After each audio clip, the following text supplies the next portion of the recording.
Well, this is a brief history of my friend, a partner, and ex-brother-in-law, Archie Brain. A pity about the ex, but then we're all entitled to another chance. I met Archie in the Seychelles some 30-odd years ago, and he wondered if I could make a device called a laryngeal mask. So when this English doctor, who was on a 3-year consultancy in the Seychelles, presented me with this product and asked me if I could make it, I said, of course. I was desperate for anything which could be built and exported. I asked him if it was going to be exportable. He said, of course. I said, where? He said, all over the world. And I said, will it be valuable? Oh, yes, he said, it would be very valuable. So I thought, well, this is a saving grace for shell plastics. Of course, I didn't know then that he was the only doctor in the world who knew what a laryngeal mask was.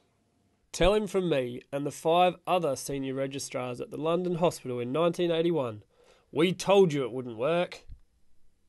My next meeting was somewhat more sombre when I met a very eminent anesthesiologist called Professor John Nunn.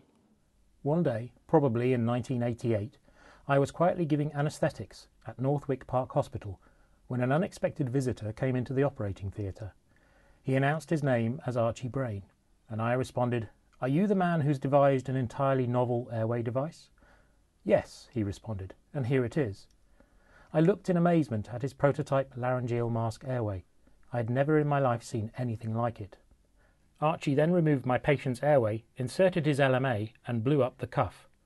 This resulted in a perfect airway, leaving the anaesthetist's hands free to attend to other matters. Archie then said he had to go, but would send us a supply of LMAs to try. I hastily recruited Peter Broderick and Nigel Webster to design a trial of 100 patients who were expected to breathe spontaneously. 18 anaesthetists of widely varying experience, but who had never seen an LMA, participated in the study. No demonstration was given, and instructions were minimal. Astonishingly, there was a 98% success rate, as judged by an excellent airway. We had no doubt that we had seen a revolution in anaesthetic practice. This remarkable experience resulted in a long and treasured friendship with Archie. It is with great sadness that I cannot be with you in Paris, but I am glad of the opportunity to record my tribute to a man of outstanding brilliance and originality. He has left a lasting mark on our speciality and will never be forgotten. I remember one particular occasion when Archie was to give a lecture at the Royal Society of Medicine. Michael Panter and I were duly invited, and when we got into the theatre, the previous speaker was still on the stage, and on the screen was the lung pulsating with blood spewing out all over the place. Michael Panter, amidst all these doctors, said, "My God, I can't stand this. Get me out of here." Doctors don't expect that sort of reaction from their own, and it was very clear there were a couple of imposters in the theatre. Good evening, Archie, and good evening, ladies and gentlemen. My name is Andy Mason. I should explain to everybody that Archie and myself were contemporaries at the Medical College of St Bartholomew's Hospital in London. Archie, I really wanted to tell you how much those of us in pre-hospital care, and more importantly, how much critically ill and critically injured patients owe to your inventive genius. I feel privileged that I've been able to demonstrate just some of the value of LMA devices in the pre-hospital environment. And I know that this is a vision that you had for the laryngeal mask airway from the early days. I salute you. And I'd just like to finish by reminding you of the old saying, you can tell a Barts man, but you can't tell him much. So Archie is a one-off, a man who lived in a world of his own. And because I and my partners desperately needed a product to make, we believed him.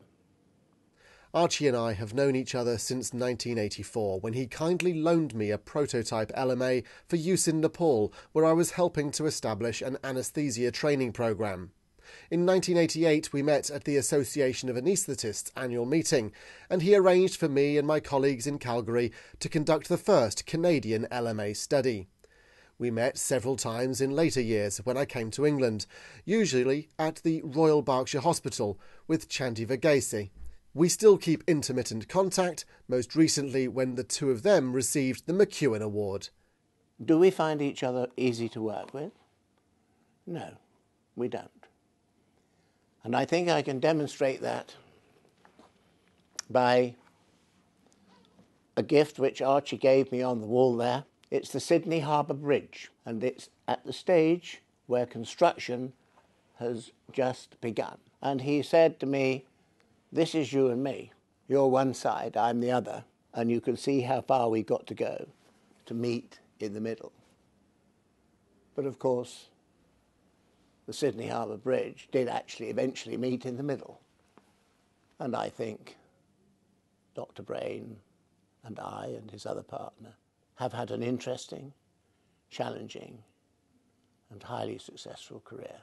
I wish you every success in the world, Archie. And if I was to have my life again, the LMA would certainly figure in it.